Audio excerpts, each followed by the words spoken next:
আজকে এই যে আমাদের এখানে মোর দেন 80 স্টুডেন্ট আছে যারা উচ্চ মাধ্যমিকে উত্তীর্ণ হয়েছে, কিন্তু এখন পর্যন্ত তাদের অ্যাডমিশন হচ্ছে না। অ্যাডমিশন প্রসেস প্রায় সবটি কলেজে বন্ধ হয়ে যাচ্ছে, কিন্তু তাদের যে অ্যাডমিশনের সুনিশ্চিত এখনও হচ্ছে না। ওরা কালকে রাত্র 8টা পর্যন্ত যে ওমেন্স কলেজে ছিল, তার আগে 29 তারিখ শনিবার তারা ওমেন্স কলেজে কাছাড় কলেজে 9টা পর্যন্ত ছিল, কিন্তু এখন পর্যন্ত তাদের অ্যাডমিশন হচ্ছে না। তাদের কোনো কলেজে নাম আসেনি। তাদের যে অ্যাডমিশনের তারা ওমেন্স কলেজেস থেকে পাশ করে ওমেন্স কলেজে পর্যন্ত অ্যাডমিশন পায়নি, অন্য কলেজেও অ্যাডমিশন পায়নি। এখন তাদের কি ভবিষ্যতে কি হবে সেটা নিয়ে তারা দুশ্চিন্তা করছে।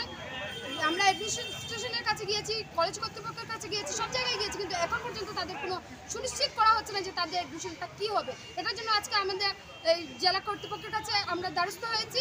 আমরা ওনার কাছে জবাব চাই যে আগামীতে তারা কী করবে, তাদের অ্যাডমিশনটা সুনিশ্চিত করতে হবে। তার জন্য আমরা আজকে এই ডিসি অফিসের সামনে এসেছি। আমরা ম্যাডামের কাছে একটাই নিবেদন যে আমাদের সকল স্টুডেন্টকে অ্যাডমিশন করে দিতেই হবে।